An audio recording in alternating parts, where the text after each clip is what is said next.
Good morning. Welcome to River's Edge Homestead.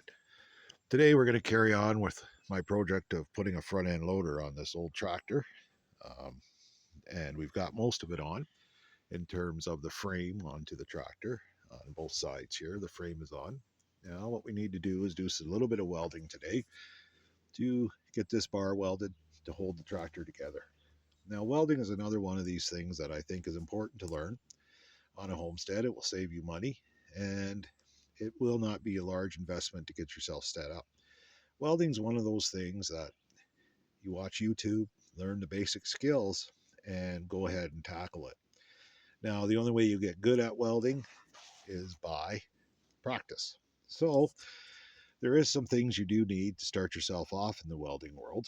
Okay, first of all, you need a little welder. Now, this one here is just a little buzz box. Cheap, cheap, cheap. I got it for $100. It will do the job.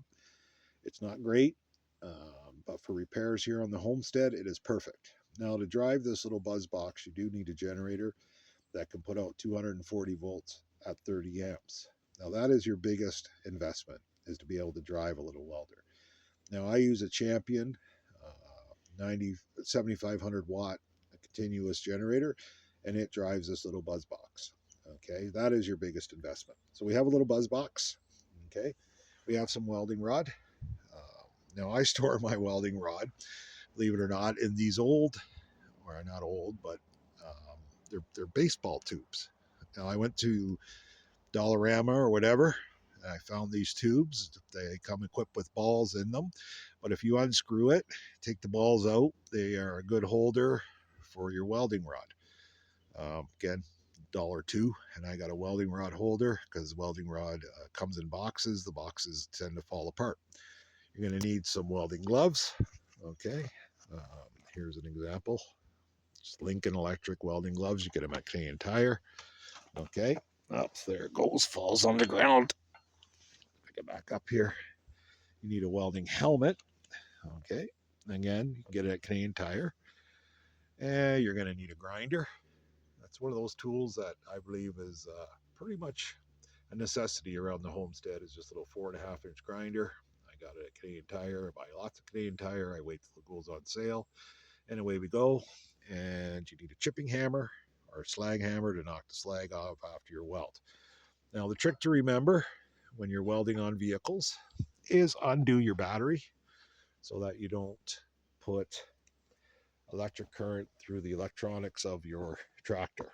So in this case, we're just going to take the battery cables off, and we're going to isolate the electrics from the tractor.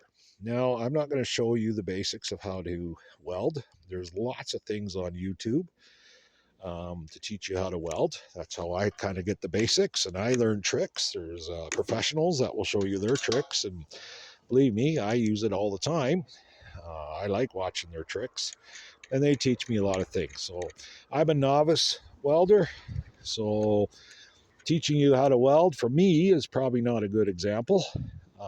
Teaching you from YouTube is probably a really good example. So go to the professionals on YouTube, catch some little tricks and tips on how to weld, and start welding.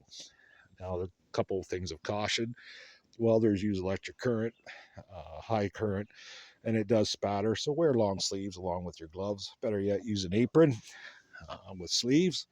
Protect your clothes. I have lots of shirts with burn holes in it from welding. So that's today's project here at the homestead. Don't be scared to try new projects.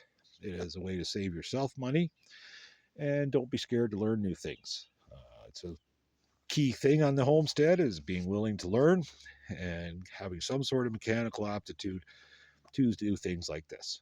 So we'll see how the day goes, and hopefully by the end of the day, we'll have the tractor put back together well enough that I can use it again. Anyway, you have a good day, and this is River's Edge Homestead.